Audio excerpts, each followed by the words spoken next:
Ce sont des hommes et des femmes qui sont en première ligne et pourtant, ils sont souvent invisibles puisque dans l'intimité des foyers, les professionnels de soins à domicile, les auxiliaires de vie qui s'occupent de nos aînés, des personnes vulnérables, sans eux, pas de toilettes, pas de sortie hors du lit, pas de médicaments ni de repas pris parfois ou tout simplement plus de paroles échangées dans la journée. Bonsoir Guillaume Quercy. Bonsoir. Merci d'être en duplex avec nous. Vous êtes président de l'une des principales organisations du secteur, l'UNA, l'Union nationale de l'aide, des soins et des services à domicile. Alors aujourd'hui, vous nous dites que vous êtes très inquiet et très en colère aussi, marre d'être considéré comme la cinquième roue du carrosse, dites-vous.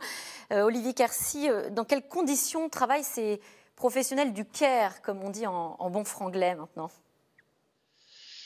Alors habituellement, ils travaillent dans des conditions difficiles. Aujourd'hui, elles le sont encore plus. Peut-être faut-il juste rappeler en quelques mots ce qu'elles font concrètement auprès des personnes âgées ou des personnes en situation de handicap à domicile.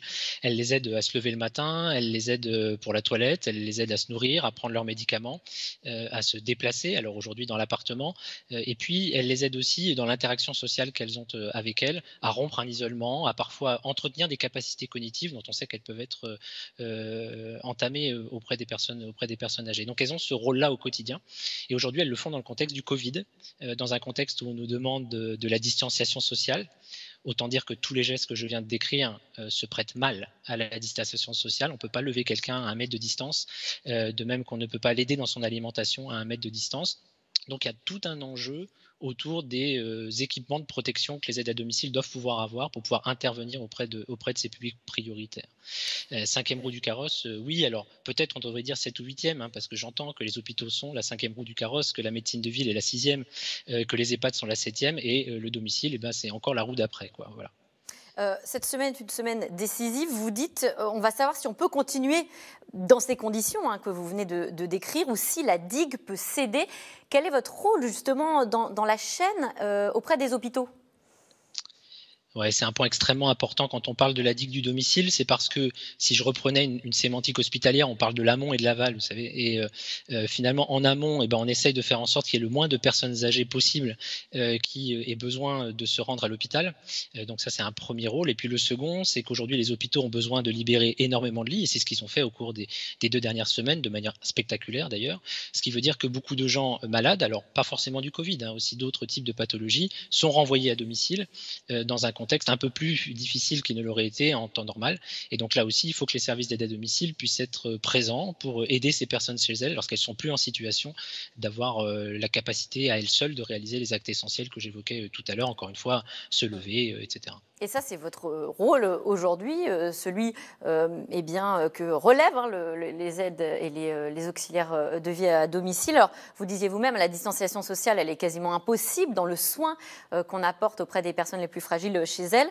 La question des masques a été très prégnante depuis plusieurs semaines maintenant. La France a annoncé en importer plus de 2 milliards supplémentaires. L'Académie de médecine préconise maintenant que toute la population en porte. Est-ce que vous faites partie des professions prioritaires ? Alors c'est un excellent exemple. On a depuis le début fait partie des professions prioritaires avec les hôpitaux, avec les médecins, les infirmiers, et ça a été un combat. Mais le gouvernement a d'emblée mis dans sa stratégie cette priorité aux aides à domicile, ce qui était un premier signe de reconnaissance et ce qui pour nous était encourageant. Simplement, le circuit de distribution à ce moment-là passait par les pharmacies, ce qui a changé depuis. Et là où on a été confronté au regard porté sur nos métiers, c'est que les pharmaciens, ayant des tout petits stocks de masques, ceci étant dit, avaient à trier entre le médecin, l'infirmier libéral qui venait demander ces masques et l'aide à domicile. Et très souvent, ce qui était opposé à l'aide à domicile, c'est vous passez après, c'est-à-dire vous passez quand il n'y a plus de masques. Donc on a eu toute une période extrêmement difficile pour accéder aux masques de ce fait-là, de l'image que peuvent avoir la population générale finalement sur ces métiers.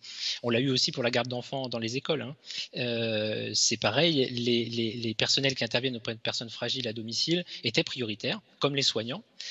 Simplement, quand elles se présentaient à l'école, le premier réflexe était quand même un réflexe de doute, mais pourquoi une aide à domicile aurait-elle le droit de faire garder ses enfants ? Mais parce qu'une aide à domicile, ça n'est pas la femme de ménage du cadre dynamique qui a 2 heures de ménage dans la semaine chez lui.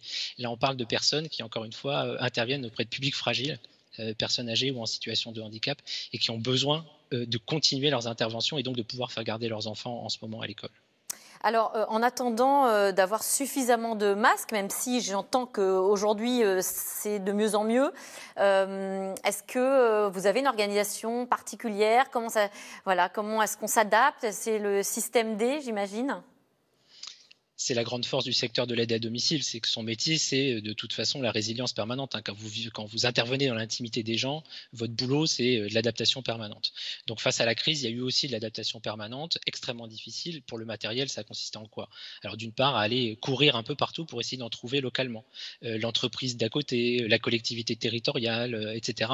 La commune et beaucoup de communes ont fait un travail énorme de collecte de matériel pour l'apporter auprès des services à domicile parce qu'eux connaissent bien les services d'aide à domicile.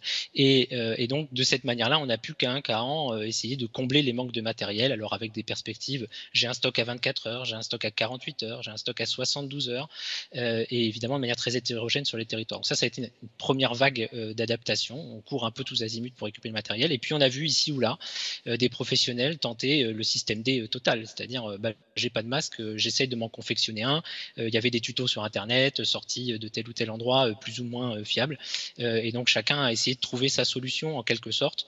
Évidemment, ça n'est pas satisfaisant et il est important que tous les efforts qui sont faits sur le matériel soient encore accrus parce qu'aujourd'hui, on a changé de mode de distribution sur le matériel. On passe maintenant par les hôpitaux, ce qui normalement doit garantir un meilleur accès, mais en même temps, les volumes sont extrêmement faibles.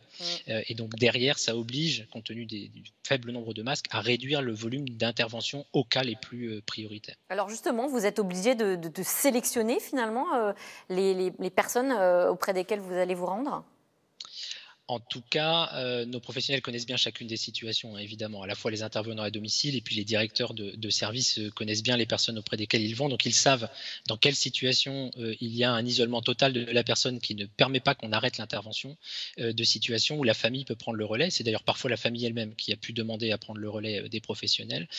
Donc, il y a un travail comme ça très fin qui est réalisé pour aller vraiment vers les situations les plus prioritaires et surtout, en gardant le lien systématiquement avec ceux auprès desquels on n'intervient plus parce qu'ils n'ont pas besoin d'intervention aussi fréquente pour les actes essentiels, qui réussissent à se débrouiller ou qu'un aidant les accompagne. Et pour cela, par contre, on garde un lien téléphonique très régulier de façon à savoir quotidiennement ou tous les 2 jours pour savoir comment vont-ils, ce qu'il en est, échanger un peu, rompre l'isolement parfois et en tout cas identifier s'il y a des premiers signes de fragilité qui nécessiteraient la remise en place des interventions. Oui, alors j'imagine que du côté des intervenants, évidemment, il y a une inquiétude parfois dans la distanciation sociale à observer, les difficultés que vous venez de décrire. Est-ce que du côté des familles aussi, des personnes aidées, il y a des inquiétudes que vous avez pu entendre ?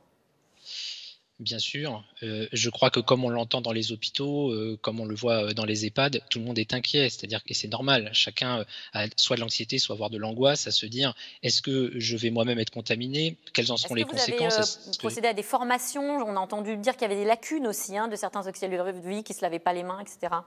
Est-ce que c'est le cas? Alors, en tout cas, dans les services, ils donnent les consignes. Ce sont des professionnels, c'est des gens qualifiés qui interviennent auprès des personnes fragiles, donc des gens qui sont diplômés, qui ont eu des formations, qui continuent bien sûr à en avoir indépendamment de la période de crise, et qui donc savent parfaitement ce qu'elles ont à faire. Après, vous trouverez toujours ici ou là des situations où il faut rappeler bien sûr les consignes de base, mais globalement, le travail est fait en toute sécurité. Maintenant, ce qui est sûr, c'est que face à cette anxiété, il faut l'entendre.